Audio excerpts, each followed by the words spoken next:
자, 이제 두 번째 시간 지나도록 하겠습니다. 자, 이번 시간에는 여러분 기본서 48페이지예요.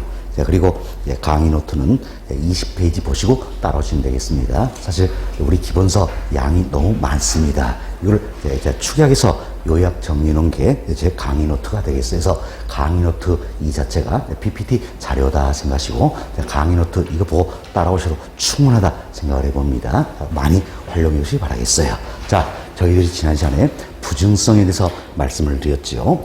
부증성은 물리로 절대량을 늘릴 수 없다. 이 같은 특성이라고 했습니다. 부증성 관련해서 저희들이 토지의 공급을 살펴드렸어요. 토지의 공급도 크게 두 가지로 나눌 수가 있다 그랬죠. 하나는 토지의 물리적 공급이라는 게 있고 또 하나는 토지의 경제적 공급, 즉 용도적 관점에서 공급이다. 참 두 가지로 분류할 수가 있다 그랬죠. 근데 부증성이란 특성으로 인해서 토지의 물리적 공급은 불가능하다는 이야기예요. 그래서 용도의 다양성 특성으로 해서 토지의 경제적 공급, 즉 용도적 관점에서 공급은 가능하다. 잘 이해하자 그랬지요.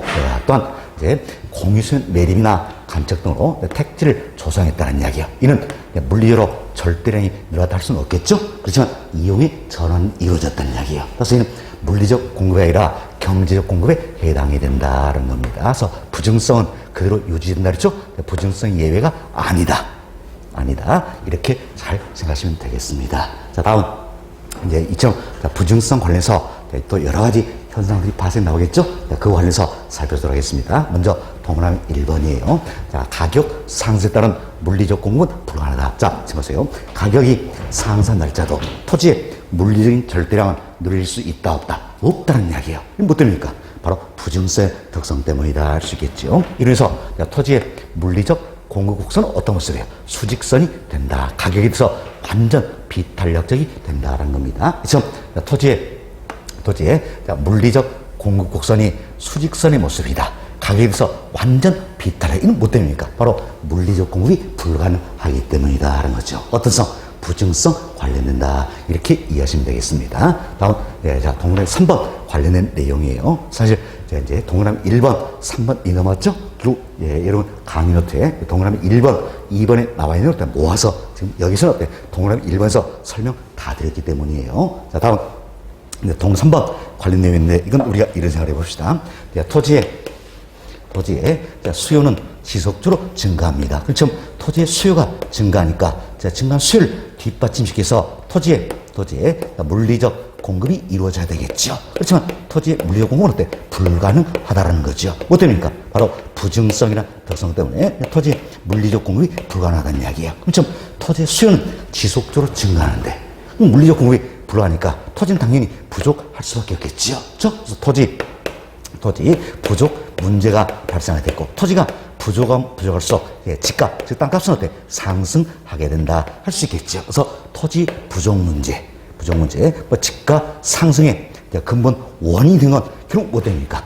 부증성이라는 특성에서 물리적 공급이 어때? 불가능하기 때문이다. 이렇게 보시면 되겠습니다. 이게 3번 내용이에요. 그래서 토지 부족에 따른 문제, 집값 상승에 따른 문제 등 토지 문제의 가장 큰 원인이 되고 있다는 이야기예요. 이도 어떤 성? 부증성과 밀접한 관련이 있다. 이렇게 생각하시면 되겠습니다. 됐습니다. 다음, 동그라미 4번도 유사한 내용이에요. 토지에 대한 수요는 증가한다는 이야기야. 그렇지만 물리적 공급이 불가능하기 때문에 토지의 희소성을 지속시킨 원인이 된다. 결국 토지가 어때? 희소할 수밖에 없다는 이야기예요. 뭐 때문입니까?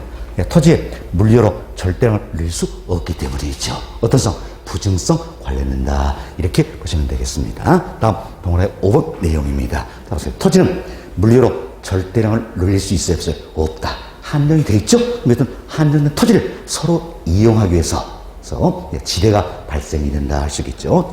지대 또는 집가를 발생시키는 것도 결국 부증성과 관련이 있다 할 수 있겠죠. 다음 끊어놓고 봅시다. 최유효 이용에 근거된다는 이야기야. 자, 여기 보세요. 최유효 이용이다. 이 표현 나왔네. 우리 여러 차례 이야기 드렸죠. 최유효 이용에서는 쉽게 생각하면 가장 좋은 용도로 활용하자는 이야기예요. 뭐 때문입니까? 바로 토지는 용도가 다양하기 때문이죠. 참 용도가 다양하다. 용도의 다양한 특성이 있다는 이야기야. 그럼 다양한 용도 중에서 가장 좋은 용도로 활용할 필요가 있어요, 없어요? 있죠. 또한 토지는 물리로 절대량을 늘릴 수 있어요, 없어요? 없죠. 한정이 돼 있다는 이야기예요.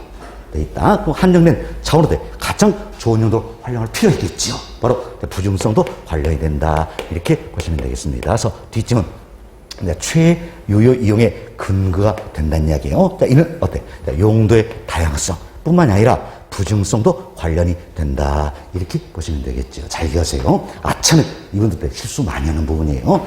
최유효 이용의 근거가 되는 건 뭡니까? 용도의 다양성 뿐만 아니라 부중성도 해당이 된다. 이렇게 보시면 되겠습니다. 자, 다음 우리가 짐을 좀 끊어서 살펴주세요. 자, 지대 또는 직가를 발생시킨다. 부중성 관련되죠. 다음 뒷짐은 최유효용의 근거가 된다. 이는 용도의 다양성, 부중성 관련된 이야기예요. 그럼 이제 동그라 5번 지문 전체를 보자는 이야기예요. 이 지문 전체를 보면 당연히 어때? 공통된 찾아야 되겠지요. 공통된 뭡니까? 부중성이다. 이렇게 생각하시면 되겠습니다. 됐습니다. 다음 동그라미 6번 내용이에요. 자, 토지는 물리로 절대량을 누릴 수가 없다는 이야기야. 한정이 돼 있죠? 한정된 토지를 서로 어때? 가지고 있으려 한다는 이야기예요. 그래서 수요자 경쟁의 원인, 입지 경쟁의 원인이 되겠다는 겁니다.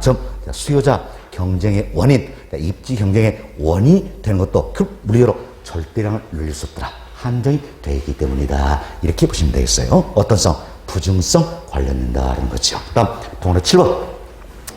이분도 잘 이해하실 뿐이에요. 토지는 물리로 절대량을 늘릴 수 있어요, 없어요? 없죠. 한정이 돼 있으니까 한정된 토지를 집약해서 이용할 필요 있겠지요. 그래서 집약적 이용이 이루어진다. 이렇게 생각하시면 되겠네요. 그럼 뭐 됩니까? 물리로 절대량을 늘릴 수 없기 때문이다. 부증성 특성이다라는 겁니다. 그래서 부증성 이론에서 토지 이용은 어때? 집약화된다라는 겁니다. 그렇죠? 토지를 집약해서 쓰기 때문에 당연히 건물은 고층화 입찰되겠죠? 그래서 도심 건물이 고층화 입찰된 원인이 된다는 겁니다. 잘 기억하세요. 자, 토지의 부증성 이론에서 토지 이용은 집약화되는 겁니까? 조강화되는 겁니까? 집약화된다. 이렇게 잘 이해하시면 되겠습니다. 자, 이렇게 저희들은 부증성의 의의 그리고 파생되는 특징 전부 다 말씀을 드렸어요. 이 정도만 이해하셔도 우리 점은 크게 문제가 없을 겁니다. 자, 부증성 말씀 다 드렸고요. 다음 세 번째로 영속성이 되겠습니다. 자, 우리 영속성 배웠죠? 한 번 더 반복하라는 의미네요. 자, 여기 봅시다. 큰 소리로 외쳐보세요. 토지의 물리적 공급은 불가능하다는 이야기예요. 이는 어떤 성 때문입니까? 부증성 때문이 되겠지요. 부증성. 다음, 토지의 경제적 공급, 즉 용도적 관점에서 공급은 가능하다는 이야기예요. 이는 어떤 성입니까? 용도의 다양성 특성 때문이다. 이렇게 잘 이해하시면 되겠습니다.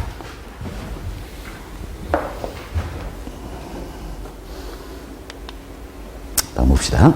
이제 영속성입니다. 자, 영속성은 아무리 상해도 가치의 소모나 마멸이 없다. 이런 특성을 말한다 그랬지요. 그래서 다른 말로 소모가 되지 않는다 해서 비소모성이다. 또는 변치 않는다 해서 불변성. 결코 파괴되지 않는다 해서 불괴성. 오래 쓸 수 있다. 이러면서 내구성. 참 다양하게 표현되고 있다. 이렇게 생각하시면 되겠습니다. 자, 다음 이제 첫 번째 질문 한번 봅시다. 흔히 앞으로도 우리가 감정평가에서 배우겠지만 이 부동산의 가치라는 것을 장래 기대된 편익을, 자, 편익은 이익입니다. 언제입니까? 장래죠. 그럼 장래 기대된 편익을 현재 가치로 환원한 값이다. 이렇게 해서 내 부동산 가치를 정의할 수 있다는 이야기예요. 자, 지금 장래 기대된 편익을 현재 가치로 환원한 값을 어때? 부동산의 가치다. 자, 이런 토지의 어떤 특성과 밀접한 관련이 있는가? 이 문제예요. 자, 잘 보세요. 장래 기대되는 편익이 있기 때문이죠. 그럼 장래 기대되는 편익이 뭐 됩니까? 오랫동안 쓸 수 있기 때문이죠. 어떤 성? 영속성 관련된다. 이렇게 생각하시면 되겠어요. 그래서 부동산 가치를 장래 기대되는 편익을 현재 가치로 환원한 값이다. 이렇게 우리가 정의한다는 이야기예요. 이 정의는 토지 어떤 성? 영속성과 관련이 있다. 이렇게 생각하시면 되겠습니다. 됐습니다. 자, 다음 이제 부동산의 감가 요인이라는 게 있어요. 이때 여러분들이 감가 요인이다. 이게 뭡니까? 가치를 떨어뜨린 요인이라는 이야기예요. 가치를 떨어뜨린 요인이다. 이것은 감가 요인으로 크게 네 가지로 나눌 수 있는데, 자, 물리적 감가 요인, 기능적 감가 요인, 경제적 감가 요인, 법률적 감가 요인 등이 있다는 겁니다. 하나씩 우리 용어 설명드립니다. 설명인데, 자, 여기 보세요. 먼저, 자, 물리적 감가 요인입니다. 지금 물리적 감가라는 것은 부동산의 물리적 상태가 악화된다는, 지금 물리적 상태가 악화되어서 가치에 손실이 발생하다는 이야기. 지금 가치에 손실이 발생하면 당연히 가치가 떨어지겠죠. 감가의 대상이 된다는 이야기예요. 이게 바로 물리적 감가다. 이렇게 용어 정리하시면 되겠습니다. 다음, 기능적 감가라는 게 있어요. 근데 기능적 감가라는 것은 부동산이 제 기능을 다하지 못하다는 이야기예요. 이처럼 기능의 진부와 제 기능을 다하지 못한다는 이야기예요. 이래서 가치 손실이 발생한다면 감가의 대상이 되겠죠. 이때 적용되는 게 기능적 감가입니다. 다음, 경제적 감가라는 게 있어요. 근데 경제적 감가라는 것은 대상 부동산과는 하등이 관련이 없습니다. 외부 요인과 맞지 않아서 가치 손실이 발생하는 거예요. 이는 외부 요인에 의한 가치 손실이 발생하는 경우다. 외부 요인에서 가치 손실이 발생하면 당연히 가치가 떨어지겠죠. 감가의 대상이 된다는 이야기예요. 이때 적용되는 뭡니까? 경제적 감가다. 이렇게 보시면 되겠습니다. 다음, 법률적 감가라는 게 있어요. 법률적 감가라는 것은 대상 부동산의 권리에 하자가 발생한다는 이야기예요. 이래서 가치에 손실이 오겠죠. 이때 적용되는 게 법률적 감가다. 이렇게 보시면 되겠습니다. 자, 우리 토지 한번 생각합시다.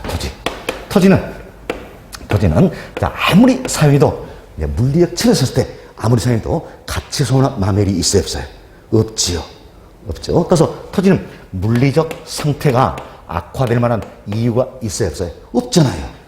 그리고 토지는 물리적 감가는 적용이 됩니까, 안 됩니까? 안 되는 거지요. 못 됩니까? 아무리 사용해도 가치 소나 마멸이 없다. 영속성이란 특성 때문이다. 이렇게 보시면 되겠습니다. 다음, 우리 이제 이런 예를 한번 들어봅시다. 여기 보세요. 여기에 이 토지가 있고, 지금 건물이 있다는 이야기예요. 건물이 있는데, 토지의 면적은 지나치게 넓습니다. 이에 비해서 건물의 건축 면적이 지나치게 협소하다는 이야기예요. 그럼 이 같은 경우에는 건물과 부지가 어울립니까? 어울리지 않습니까? 어울리지 않는다는 이야기예요. 이걸 했으니 우리가 건물과 부지의 부적응이다. 이런 표현을 하는데, 이때, 그러면 이 토지 자체로 제 기능을 다한다. 할 수 있어요, 없어요? 없지요. 그래서 토지의 가치가 떨어진다. 감가의 대상이 되고 있다는 이야기예요. 그럼 토지 자체로 제 기능을 다하지 못한다. 결국 기능의 진부와 이래서 가치 손실이 발생한다는 이야기예요. 그럼 토지를 할 때도 기능적 감가는 적용이 됩니까, 안 됩니까? 되죠. 다음 또 우리 생각합시다. 이 토지는 주거용으로 활용이 되고 있어요. 그런데 이 토지 근처에 이제 대규모의 시멘트 공장이 이렇게 들어서는 겁니다. 그럼 시멘트 공장이 들어서서 시멘트를 생산하는 과정에서 환경 오염물질 배출하고 있다는 이야기예요. 이래서 주거에 쓰이는 이 토지는 부정적인 영향을 받는다. 할 수 있겠죠. 그래서 가치가 떨어진다는 이야기예요. 이는 토지 자체 문제입니까? 외부 요인은 겁니까? 외부 요인은 거지요. 그럼 외부 요인에 의한 가치 손실도 발생할 수 있다는 이야기에서 토지할 때도 경제 감가는 적용이 된다는 겁니다. 다음, 토지의 권리에 하자가 있어 가치 손실이 발생할 수 있어요, 없어요? 있죠. 법률 형사도 적용이 된다. 토지를 할지라도 또 기능적 감가, 경제적 감가, 법률적 감가 등은 적용 대상이 된다는 이야기예요. 그렇지만 물리적 감가만큼 적용되지 않는다는 이야기예요. 뭐 됩니까? 바로 영속성에 들어서 아무리 생각해도 가치소나 마멸이 없기 때문이다. 이렇게 구분되셔야 되는 겁니다. 그래서 토지에 우리 토지를 이야기하고 있습니다. 그럼 토지에 물리적 감가는 적용되지 않는다. 어떤 성? 영속성 때문이죠. 그렇지만 토지의 기능적 감가, 경제적 감가 등은 적용이 되고 있다. 이렇게 구분하시면 되겠습니다. 됐습니다. 자, 이렇게 구분하시고, 이 내용 통해서 동원의 1번 봅시다. 이것은, 토지는 물리적 감가상각의 논리가 적용이 된다, 안 된다? 안 된다는 거예요. 결국 토지는 물리적 감가에 적용성이 아니라는 거지요. 뭐 때문입니까? 아무리 생각해도 가짜성은 많이 어렵다. 영속성의 특성 때문이다. 이렇게 이해하시면 되겠습니다. 됐습니다. 동그라미 2번 보세요. 소몰전조라는 재생산 이론이나 사고방식을 적용할 수 없게 한다는 이야기예요. 뭐 때문에? 아무리 생각해도 가짜 성이나 마멜이 있어요? 없죠. 없죠. 어떤 영속성 때문이다라는 겁니다. 참, 소모가 되지 않기 때문에 소몰전조라는 재생산 이론 적용할 수 있다 없다? 없다. 영속성 관련된다라는 겁니다. 다음, 이제 아무리 생각해도 가치성 많이 어렵다. 그래서 오래 쓸 수 있기 때문에 가치 보존력이 어때? 우수하다 할 수 있겠죠. 그죠? 다음, 뒷지금 보겠습니다. 자, 이제 흔히 우리가 부동산 투자다 표현하는데, 부동산 투자는 크게 3단계 과정에서 이루어집니다. 자, 이제 취득, 그리고 운용, 또는 운영, 이렇게 표현하게 되는 겁니다. 다음, 이제 처분이다. 이때 운용의 가장 대표해야 되는 게 바로 임대업입니다. 그래서 임대용 부동산을 취득해서 임대업이란 운용의 과정을 치고 이제 임대용 부동산을 때 처분을 하게 된다 할 수 있겠죠. 부동산 투자는 크게 3단계 이루어진다는 얘기예요. 취득, 운용, 처분의 과정이다라는 거죠.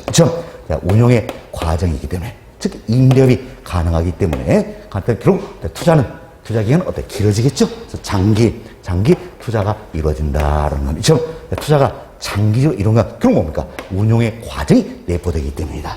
임대업이 가능하기 때문이라는 얘기예요. 그럼 뭐 때문에 임대업이 가능합니까? 오래 쓸 수 있기 때문이죠. 어떤 성? 영속성 관련된다. 이렇게 보시면 되겠습니다. 다음, 여기 보세요. 이제 운용의 과정을 통해서 얻을 수 있는 이득이 있다는 이야기예요. 자, 쉽게 갑시다. 임대업 한다는 이야기예요. 임대업 가장 대표적인 건 뭡니까? 임대료 받겠지요. 지금 운용의 과정에서 얻을 수 있는 이득을 얻어 우리가 소득 이득이다. 이렇게 표현하는 겁니다. 다음, 처분의 과정을 통해서 이득을 얻어볼 수 있어요, 없어요? 있죠. 이걸 우리가 자본 이득이다. 이렇게 표현합니다. 자본 이득의 대표적인 예가 되는 건 뭡니까? 매매 차익, 양도 차익 되겠다는 겁니다. 이처럼 부동산 투자는요, 자본 이득뿐만 아니라 소득 이득까지도 얻어볼 수가 있다는 이야기예요. 뭐 때문입니까? 바로 임대업이라는 운용의 과정이 내포되기 때문이다라는 거죠. 자, 그럼 어떤 성 때문입니까? 영속성 특성 때문이다. 이렇게 보시면 되겠어요. 그래서 이제 이진 봅시다. 장기 투자가 이루어진다는 이야기예요. 이를 통해서 자본 이득과 소득 이득을 얻어볼 수 있다는 이야기예요. 자본 이득뿐만 아니라 소득 이득까지도 얻을 줄 뭡니까? 임대업이 가능하기 때문이죠. 이는 어떤 성? 영속성 관련된다. 이렇게 생각하시면 되겠습니다. 됐습니다. 다음 4번도 이미 다 설명드린 내용이요. 4번은 이래서 합시다. 자, 내가 이 땅을 가지고 있어요. 이 땅을 가지고 있으면 나는 이 땅으로부터 소유 이익을 얻을 수 있겠죠. 만약에 내 땅을 빌려 쓴 사람이 있다는 이야기예요. 이 사람은 어때? 사용 이익을 얻어볼 수가 있다라는 이야기예요. 그래서 소유이익과 사용이익을 어때? 분리시킨다는 이야기예요. 그럼 결국 어때? 임대차가 이루어졌다. 이 사실 알 수 있겠죠. 뭐 때문에 임대차가 가능합니까? 오래 쓸 수 있기 때문이죠. 어떤 성? 영속성 관련된다는 겁니다. 자, 소유이익과 사용이익을 어때? 분리시켜서 타인을 하여금 이용을 어때? 가능하게 한다는 이야기예요. 그래서 결국 임대차량이 발달하게 된다는 거죠. 뭐 때문에 오래 쓸 수 있기 때문이다. 어떤 성? 영속성 관련된다. 이렇게 이해하시면 되겠습니다. 됐습니다. 자, 그리고 잘 기억하세요. 자, 임대차량의 발달 근거가 된다. 결국 임대업이 가능하면 뭐 때문입니까? 오래 쓸 수 있다. 영속성 특성 때문이다. 이렇게 생각하시면 되겠습니다. 다음, 동그라미 5번 내용입니다. 5번 내용인데 조금 어려운 내용이에요. 근데 이제 우리가 부동산의 가치를 평가하는 방법 중에 직접 환원법이라는 게 있어요. 자, 저희들이 감정평가원에서 또 다루겠지만 직접 환원법이다라는 게 있습니다. 이때 직접 환원법은 이렇게 생각하세요. 장래 산출하게 되는 순수익이 있다는 이야기예요. 순수익이 있다. 이를 환원율로 환원시켜서 부동산의 가치를 구해낸다는 이야기예요. 이때 산정된 가액을 해서 우리가 수익 가액이다. 이렇게 표현합니다. 그럼 이 같은 직접 환원법에서 이제 부동산의 가치 평가한다는 이야기예요. 무슨 것인가? 바로 장래 산출하게 되는 순수익이 있기 때문이죠. 순수익은 언제 겁니까? 장래의 것이에요. 뭐 때문입니까? 오래 쓸 수 있기 때문에 장래 산출하게 된 순수익이 있다는 이야기예요. 어떤 성? 영속성 관련된다. 이렇게 이해하시면 되겠습니다. 그래서 이 질문 보세요. 자, 미래의 수익을 가정하고, 즉 여기까지 보더라도 답은 나왔네요. 자, 미래의 수익을 가정한다는 게 뭡니까? 네, 미래도 수익이 발생된다는 이야기잖아요. 이건 가정한다는 이야기. 왜? 오래 쓸 수 있기 때문이다. 어떤 성? 영속성 생각하시면 되겠죠. 즉 미래 수익을 가정하고 가치를 평가하는 직접 환원법에 적용을 가능합니다. 즉 직접 환원법, 이걸 적용을 가능한다는 이야기예요. 그리고 뭐 때문에? 영속성 특성 때문에 오래 쓸 수 있어. 장래 산출이 되는 순수익을 때 우리가 찾을 수 있잖아요. 그렇죠? 이렇게 이해하시면 되겠습니다. 상당히 까다로운 질문이지만 우리 시험에 최근에 또 출제했던 그와 같은 질문이에요. 됐습니다. 다음, 자, 부동산의 관리 중요성을 크게 한다는 이야기. 왜? 오래 쓸 수 있기 때문에 관리가 돼야 되겠죠? 영속성 관련된다는 거죠. 다음 7번. 자, 부동산 활동에 장기적 배려를 필요하시긴다. 사실 오래 쓸 수 있기 때문에 부동산 활동도 때 장기적인 배려해서 이루어져야 한다. 이미 우리 배웠던 내용이죠? 영속성 관련된다. 이렇게 생각하시면 되겠습니다. 다음 동물의 8번 내용입니다. 자, 가격이 하락해도 소모되지 않는다는 이야기예요. 그래서 차후에 가격 상승 기대하여 매각을 미룰 수가 있다는 거예요. 처럼 차후에 가격 상승 기대해서 매각을 미룰 수 있는 건 뭐 때문입니까? 결국 오래 쓸 수 있기 때문이다. 어떤 성? 영속성 관련된다. 이렇게 생각하시면 되겠습니다. 됐습니다. 자, 이렇게 해서 저희들이 영속성의 의의 그리고 파생 특징 또 살펴드렸습니다. 살펴드리고 하나 더 반복습 하시도록 하겠습니다. 자, 여기 보세요. 우리 오늘 이 설명드렸습니다. 부동산의 가치를 장래에 기대는 편익을 현재 가치로 환원하는 값이다. 이렇게 정의한다는 이야기예요. 이 정의와 가장 관련 있는 특성은 뭘 것인가? 어떤 성입니까? 영속성이다. 할 수 있겠죠? 영속성. 이렇게 이해하시면 되겠습니다. 자, 다음 네 번째로서 개별성입니다. 자, 개별성은 자, 이제 있는 그대로, 즉 물리적 측면에서 바로 봤을 때는 자, 복수의 동일한 토지는 있을 수가 없다. 모두가 다 다르다. 이것을 우리가 개별성 이렇게 표현하는 거지요.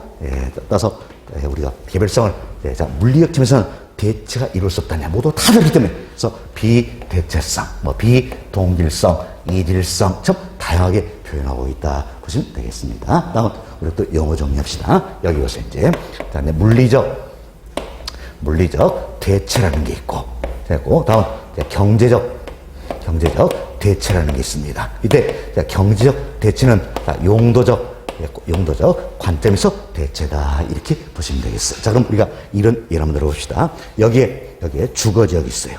이처럼 자, 주거지역이 있다는 이야기예요. 그럼 이 주거지역인데 나는 이 주거지역 내에서 A라는 땅 위에 내 집을 지어도 좋고 B라는 이 땅 위에 내 집을 지어도 좋다는 이야기예요. 밑에 잘 보세요. A라는 이 땅에 내 집을 지어도 좋고 B라는 이 땅에 내 집을 지어도 좋다는 이야기예요. 내 집을 짓게 한 땅으로는 A와 B가 대체가 됩니까? 안 됩니까? 되죠. 어디에 집이 좋다니까. 그래서 경제적, 즉 용도적 관점에서 대체는 가능하다는 이야기예요. 어쩌니까 인접되기 때문이다 할 수 있겠죠. 이는 인접성과 관련이 있다. 이렇게 보시면 되겠어요. 자, 이처럼 보세요. 집을 짓게 한 땅으로는 A와 B가 대체가 되더라도 있는 그대로 물리적 측면에서 바라본다면 둘이 똑같다고 할 수 있어요, 없어요? 없잖아요. 그럼 둘이 똑같다고 할 수가 없기 때문에 물리적 측면에서는 대체가 됩니까? 안 됩니까? 안 되는 거지요.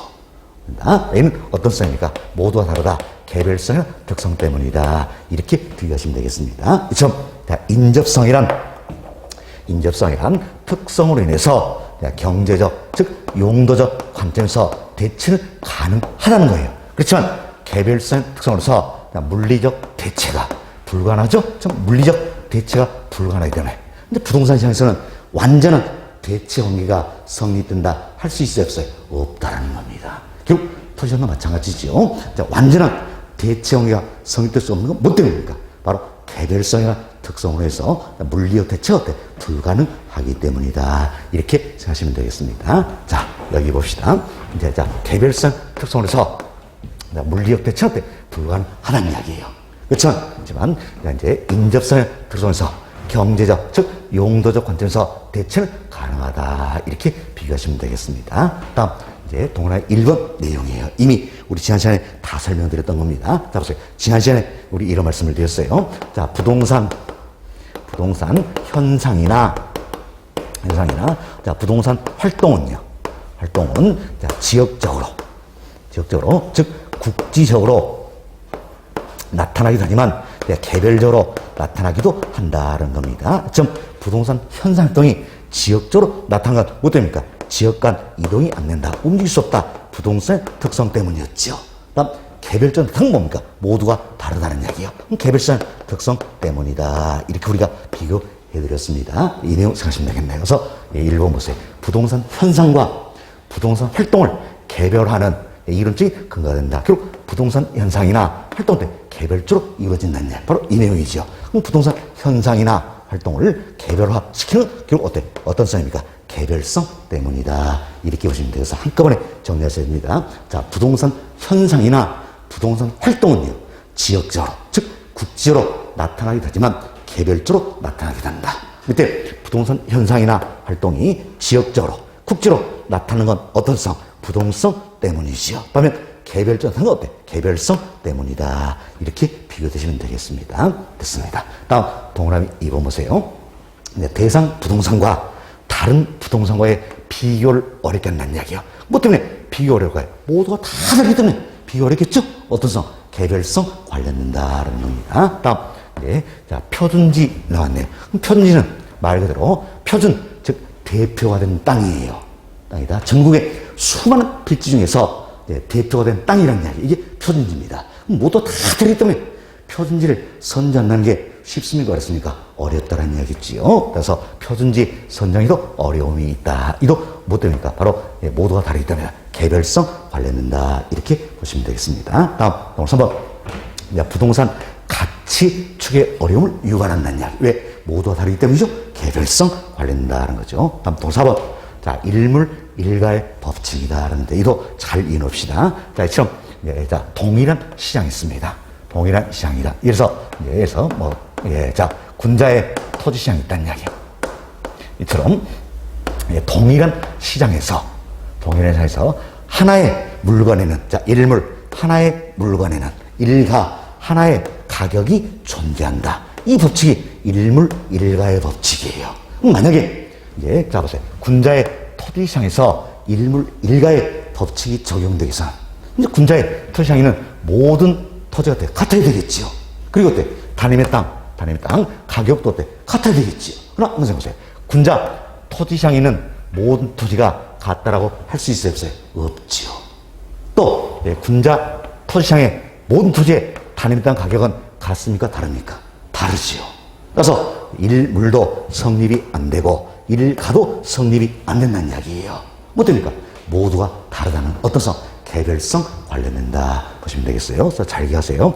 자, 일물, 일가의 법칙이 적용을 배제시킨다. 일물, 일가 법칙이 적용되지 않는다는 이야기예요. 뭐 때문에? 개별성의 특성 때문이다. 결국 개별성 이루어서 부동산 시장에서는 일물, 일가의 법칙이 적용이 됩니까? 안 됩니까? 안 된다. 안 된다. 이렇게 생각하시면 되겠습니다. 다음. 동그라미 5번은 이제 부동산 시장의 특성 관련된 내용이에요. 자, 부동산 시장에서는 상품을 표준화할 수가 없다는 이야기예요. 이걸 해서 상품의 비표준화성이다. 이렇게 표현하는 겁니다. 그럼 좀 상품을 표준화할 수 없는 건 뭐 때문입니까? 모두가 다르기 때문이죠. 개별성 때문이다. 이렇게 보시면 되겠습니다. 좀 개별성이란 특성으로 인해서 상품을 표준화할 수가 없기 때문에 부동산 시장에서는 도매상, 소매상 조직이 있어요, 없어요? 없다는 얘기. 한번 생각해보세요. 아파트 도매상 들어보셨나요? 들어보셨어요? 심장이 뭔 줄 알았어요. 자, 땅, 소매상 못 들어보셨잖아요. 지금 부동산 시장에서는 도매상, 소매상 유통기를 둘 수가 없다는 이야기예요. 어떠니까? 바로 개별성이란 특성으로 인해서 상품을 표준화할 수 없기 때문이다. 하는 겁니다. 지금 부동산 시장에서는 도매상, 소매상 유통기를 둘 수 없다. 이걸 그래서 우리가 시장의 비조직성이다. 이렇게 표현하는 겁니다. 다음, 자, 부동산, 토지는 모두 다 다르다는 이야기예요. 모두 다 다르기 때문에 거래가 개별적으로 이루어지겠지요. 그럼 지금 거래가 개별적으로 이루면 거래한 내용을 알리려고 할까 안 할까요? 안 하겠지요. 그렇죠? 이 특성을 우리가 거래의 비공개성이다 이렇게 표현하는 겁니다. 이도 보통 모두가 다 다르기 때문에 거래가 개별적으로 이루어지기 때문이라는 이야기예요. 그래서 개별성 관련된다 생각하시고 이 내용은 이렇게 정리하셔야 됩니다. 이것에 상품의 비표준성이다. 비자 조심하시고 시장의 비조직성이다. 비자 거래의 비공개성이다. 비자 이걸 조심하셔야 됩니다. 비자 조심하시고 현재 상품의 비표준화성 시장의 비조직성 거래의 비공개성이다. 모두가 어떤 성? 개별성과 밀접한 관련이 있다. 이렇게 생각하시면 되겠습니다. 됐습니다. 자, 이렇게 이해하시고 다음 6번으로 넘어갑니다. 보시면 특정 부동산에 대한 시장 정보의 수집이 어렵다는 이야기예요. 그래서 거래비용이 높아져야 돼. 이거 어떻습니까? 모두 다 다르기 때문에 정보를 수집하는 게 쉽이 아니라는 이야기예요. 개별성 관련된다 생각하시면 되겠죠. 다음 이제 동그라미 7번 내용입니다. 자 보세요. 토지는 모두 다 다르기 때문에 토지마다 분석할 필요가 있어요, 없어요? 있죠. 지금 토지마다 분석을 우리가 뭐랍니까? 개별 분석이다 이렇게 표현하는 겁니다. 자, 우리 지난 시간에 이 내용을 했죠. 이 토지가 속해 있는 이 지역을 분석을 뭐라고 했습니까? 지역 분석 표현했죠?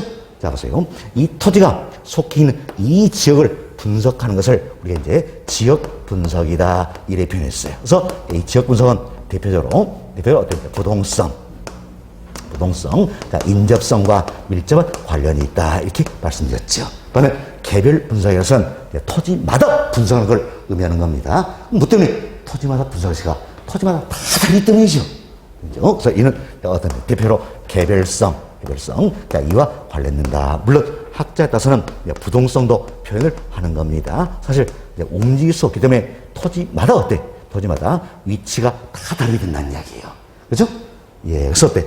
토지마다 분석할 필요가 있다. 이렇게 표현하는 학자도 있다 생각하시고, 네, 자, 부동성, 인접성의 특성으로서 지역 분석을 필요케 하는 것이고, 개별성 등의 특성으로서 개별 분석을 필요케 한다. 이렇게 비교되시면 되겠습니다. 됐습니다.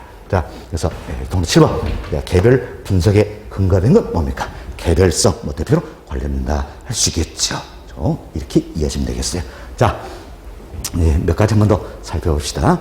여기 보세요. 자, 이제 토지의 물리적 대체는 가능합니까? 불가능합니까? 불가능하다. 이건 어떤 성 때문입니까? 모두가 다르다. 개별성 특성 때문이지요. 그렇지만 토지의 경제적 대체, 즉 용도적 관점에서 대체는 가능하다는 이야기예요. 이는 어떤 성 때문입니까? 인접성이나 특성 때문이다. 이렇게 보시면 되겠죠. 좀 인접성이나 특성으로 인해서 토지의 경제적, 즉 용도적 관점에서 대체는 가능하더라도 개별성이나 특성에서 물리적 대체가 불가능하기 때문에 자, 부동산 시장에서는 완전한 대체 관계가 성립된다 할 수 있어요, 없어요? 없다. 이렇게 이해하시면 되겠습니다. 됐습니다. 자, 우리는 개별성의 의 그리고 파생 특징 다 살펴드렸습니다. 자, 다음은 다섯 번째로 자, 인접성이 되겠습니다.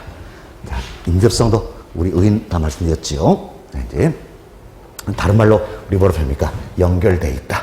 연결성. 또 인접돼 있으니까 연속돼 있겠죠? 연속성 이를 표현한다. 자, 여기 잘 보세요.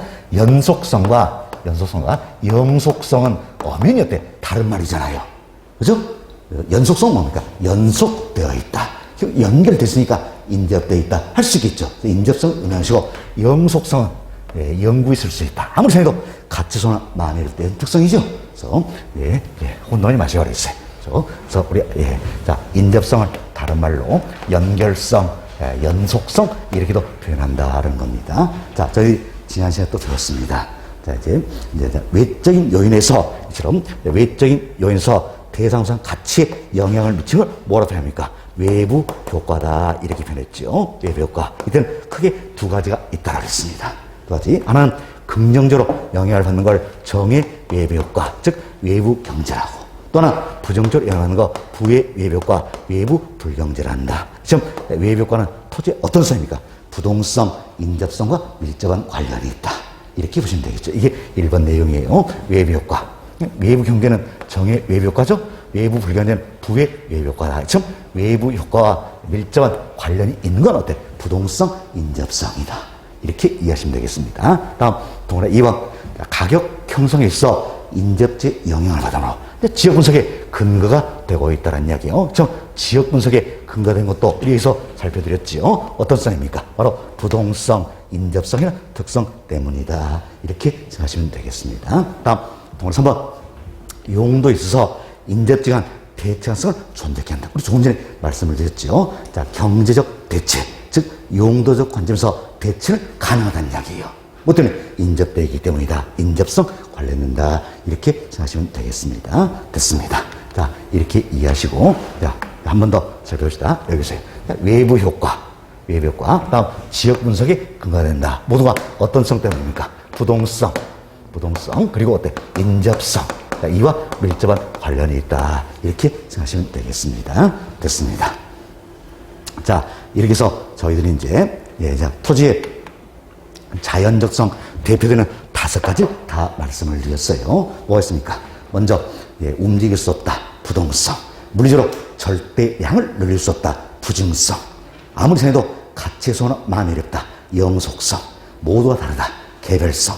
인접되어 있다. 인접성 등의 특성이 있다. 이렇게 생각하시고, 파생 특징도 살펴봤는데 전부 다 외울 수 있어요? 없다라는 겁니다. 그래서 우리 어떻게 할 수 있어요? 제가 설명드린 것처럼 지문을 보시면서, 그래서 이 지문 보시면서 5가지 중에 어떤 수와 관련이 있느냐, 이거 찾는 연습하셔야 되겠어요. 아시겠죠? 반드시 복습도 이 같은 방법으로 해보시기 바라겠습니다. 자, 그래서 저희들이 지금까지 말씀드렸던 내용을 한 번 더 우리가 또 반복습 정리한다. 이렇게 생각하시면 되겠습니다. 자, 하나씩 한번 살펴봅시다.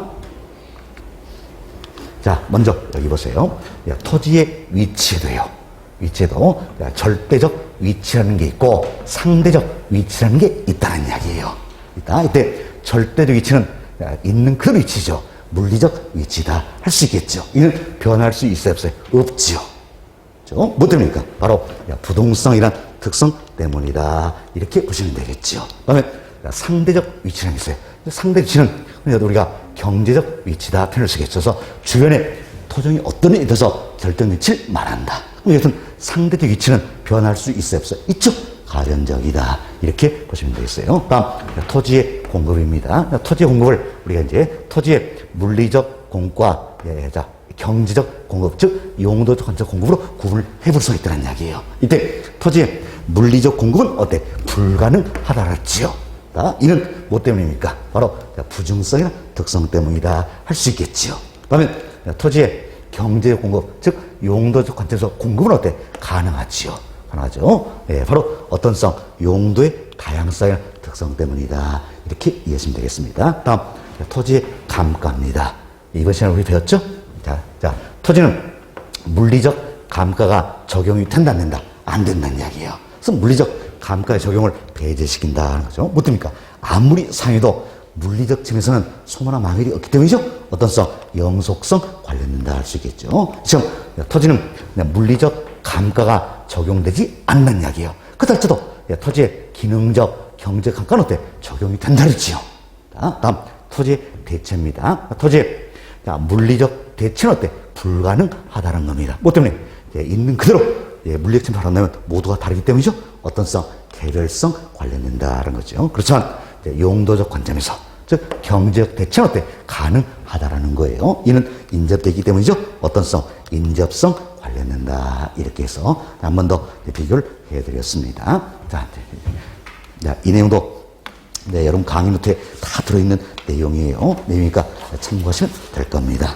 자, 이렇게 해서 저희들이 이제 토지의 자연적 특성이다. 이분들은 다 살펴드렸습니다. 다 살펴드렸고, 다음 두 번째로 토지의 인문적 특성이 되겠습니다. 사실 토지의 특성을 우리가 2가지로 구분했죠. 하나는 토지의 자연적 특성이라는 게 있었고, 다음은 토지의 인문적 특성이다. 그래서 지금까지 저희들이 토지의 자연 특성 관련해서 살펴드렸죠. 뭐가 있습니까? 부동성, 부증성, 영속성, 개별성, 인접성 등이 있다는 겁니다. 이제는 토지의 인문적 특성입니다. 이도 출제 빈도는 조금 낮은 편이지만 종종 출제 대상이 되고 있는 거예요. 이미 우리 이번 살펴드렸죠. 토지의 인문적 특성에서는 토지와 인간과의 관계에서 비롯된다는 이야기야. 결국 사람이 개입이 되죠. 부동산 활동이 결과로서 나타난다는 겁니다. 그래서 이제 후천적이고 인위적이고 가변적인 특성이 있다 보시면 되겠어요. 이 같은 토지의 인문 특성도 여러 있지만 대표적으로 우리 세 가지 학습합니다. 용도의 다양성, 분할 합병의 가능성, 위치의 가변성이다. 이렇게 보시면 되겠어요. 먼저 해봅시다. 용도의 다양성입니다. 토지는 우리 인간들에서 여러 가지 용도로 활용이 될 수 있다는 이야기예요. 이걸 어떻게 용도의 다양성이다 표현하지요. 그럼 용도가 많다는 거니까 많을 다짜서 다용도성 이렇게 표현하기도 하고, 용도가 다양하니까 경우에 따라서는 용도의 어때 변경도 가능하다는 이야기예요. 그래서 변용성 이렇게 표현하기도 한다. 참고하시면 될 내용이에요. 다음 동그라미 읽어봅시다. 최유효용의 성립 근거가 된다. 우리 오늘 말씀드렸죠. 최유효용 쉽게 생각하면 가장 좋은 용도로 써보자는 이야기예요. 뭐 때문입니까? 용도가 다양하기 때문이죠. 그래서 다양한 용도 중에 가장 좋은 용도로 활용해보자는 이야기예요. 또한 말씀을 드렸습니다. 토지는 물리적으로 절대량을 늘릴 수 있어요, 없어요? 없죠. 그래서 이제 부증성이나 특성이 있다는 이야기예요.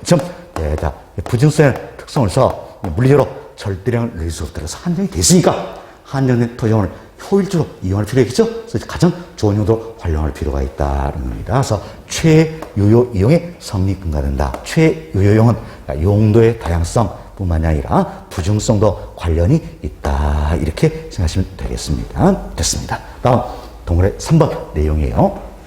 용도의 전환 또는 이행을 통한 토지의 경제적 공급을 가능하다는 이야기. 토지의 경제적 공급, 즉 용도적 관점에서 공급이 가능한 건 뭐 됩니까? 바로 용도의 다양성 특성 때문이죠.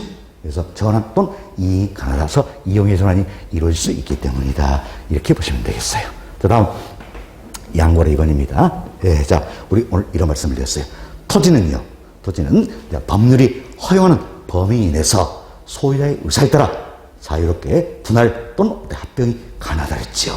그래서 분할 합병의 가능성이다 변했습니다. 이걸 줄여가지고 분합성 이렇게 변하는 겁니다. 분합성. 그래서 이제 법률이 허용 범위 이내에서 소유자의 의사에 따라 자유롭게 분할되고 합병될 수 있다. 이런 특성을 말한다 생각하시면 되겠습니다. 다음 이제 분할 합병하는 것도 결국 뭐 됩니까? 최유효 이용을 위해서다라는 거지요.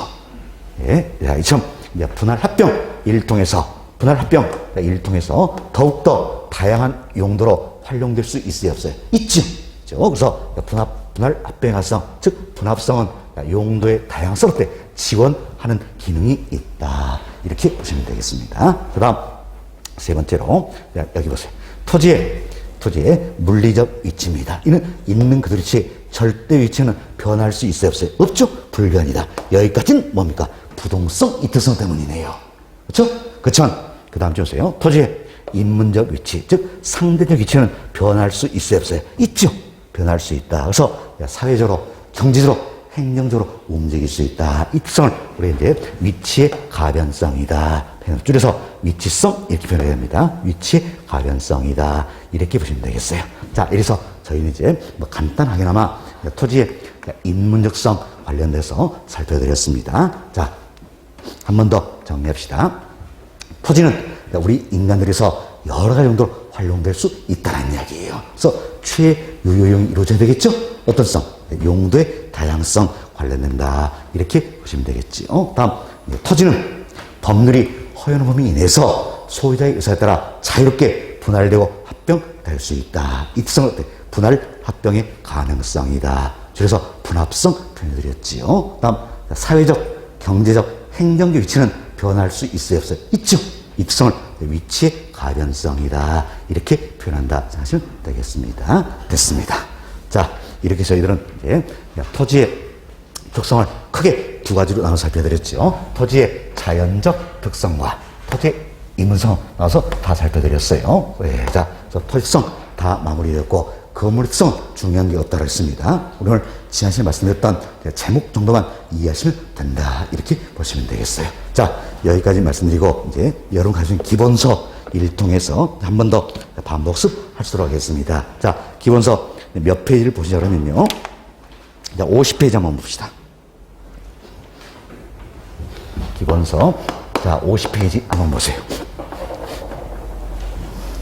하단에 OX 지문 들어있죠. 이 지문 통해서 한 번 더 복습할 수 있도록 하겠습니다. 대체로 기출 지문들이 많이 들어있는 부분이에요. 자, 1번 봅시다. 1번. 자, 토지의 영속성은 끊어버리시고, 예, 부동산 시장을 국지화시킨 역할을 한다. 뒤집은 먼저 보자는 얘기예요. 자, 부동산 시장을 국지화시킨다. 결국 부동산 시장은 국지적 시장, 지역적 시장이 된다는 이야기예요. 뭐 때문입니까? 지역 간 이동이 되지 않기 때문이죠.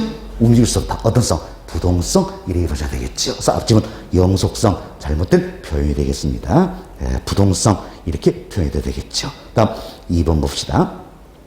자, 토지의 부동산 끊어버리시고, 자, 부동산 활동을 임장 활동하시면 끊어봅시다. 자, 2번 먼저 보자는 얘기요. 자, 부동산 활동은 임장 활동이 된다. 그리고 현장에 가야 되겠죠. 어떻습니까? 움직이지 않기 때문에 내가 가야 되겠죠. 부동성. 또 모두가 다르기 때문에 가볼 필요 있겠죠. 개별성. 그래서 부동산 활동이 임장 활동이 된 건 부동성, 개별성 이와 관련된다. 이렇게 보셔야 되겠죠. 그리고 그 다음 쯤 보세요. 그 다음 주시면 감정적 것이 지역 분석을 필요로 한다. 참, 지역 분석을 필요한 건 예시였죠? 어떤 성입니까? 부동성, 그리고 인접성, 자, 이와 관련된다. 이렇게 보시면 되겠어요. 그래서 우리 지문 끊어서 살폈는데, 이제 지문 전체를 우리가 고른다면 공통된 찾아야 되겠죠. 공통된 뭡니까? 부동성이 되겠다. 이렇게 보시면 되겠습니다. 그래서 앞지문, 토지의 부동성 편집할 때 맞는 지문이다. 이렇게 이해하시면 되겠습니다. 다음 3번 봅시다.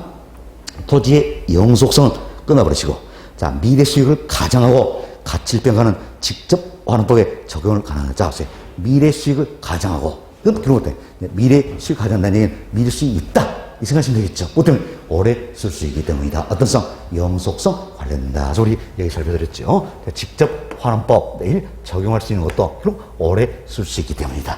영속성 관련된다. 이렇게 보시면 되겠어. 3번.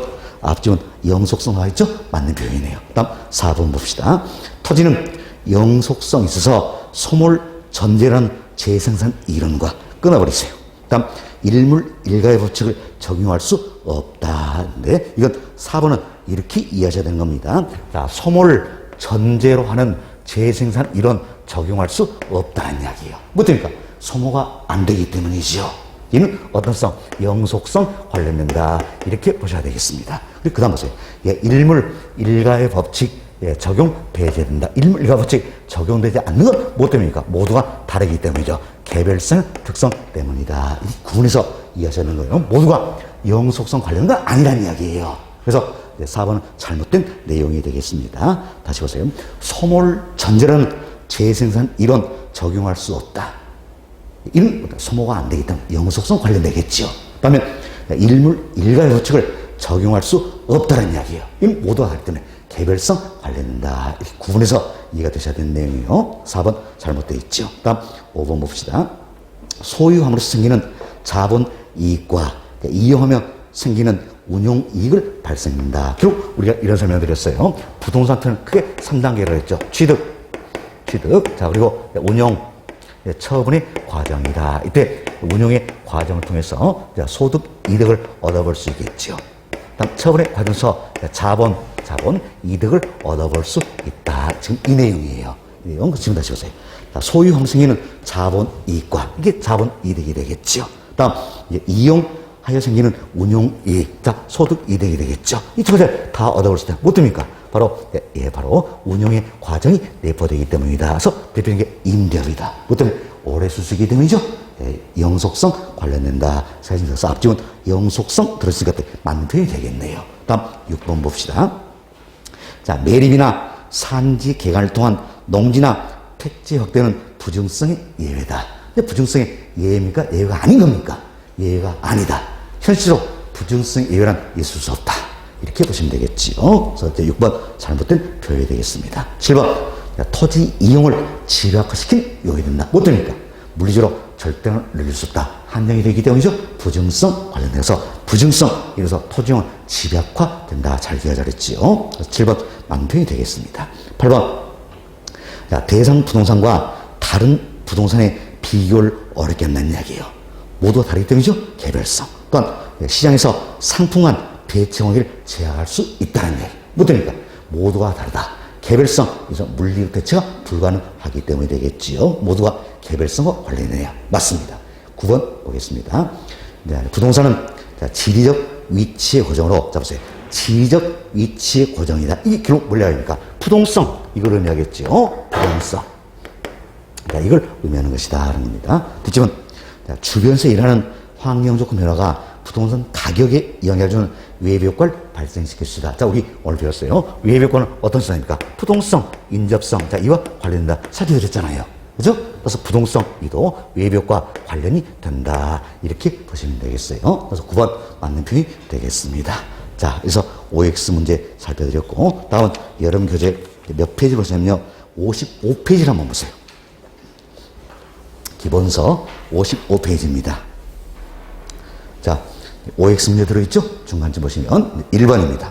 1번. 자, 토지는 합병 분할이 가능한 물리적 특성이 있다. 자, 여기까지만 우리 살펴보자. 이야기요. OX. 아차는 실수하겠지요. 그렇죠? 자, 보세요. 네, 토지는 합병 분할이 가능하다. 결국 분할 합병의 가능성. 이는 지금 잘 보세요. 자, 물리적 특성입니까? 인문적 특성입니까? 인문적 특성이죠. 자, 물리적성 뭘 이야기해요? 자연성. 이걸 이야기하는 거잖아요. 그죠? 자, 보세요. 분할 합병의 가능성. 즉, 분합성은 토지의 자연적 특성입니까? 인문적 특성입니까? 인문적 특성이라는 이야기예요. 결국 물리성이 아니죠? 인문적 특성이다. 이렇게 보시면 되겠습니다. 예, 그리고 그 다음 주 보세요. 따라서 토지 소유자는 법적 제한 없이 원하는 대로 토지민족 분할에 구역할 수 있다. 여기도 잘못되어 있죠?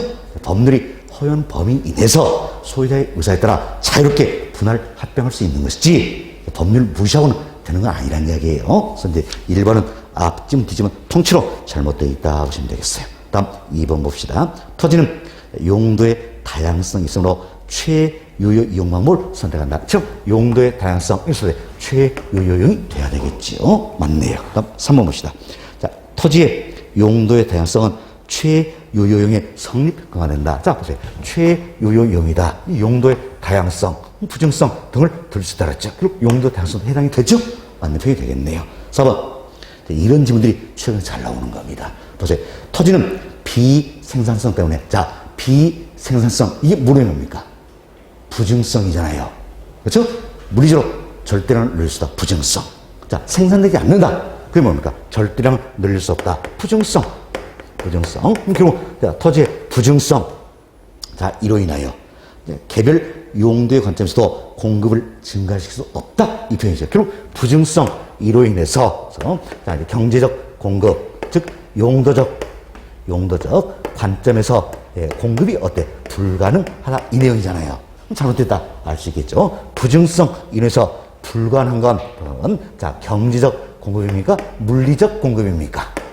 물리적 공급이 되겠지요. 그렇죠? 정확히 계산됐어요. 부증성 인해서 물리적 공급이 불가능하다는 이야기예요.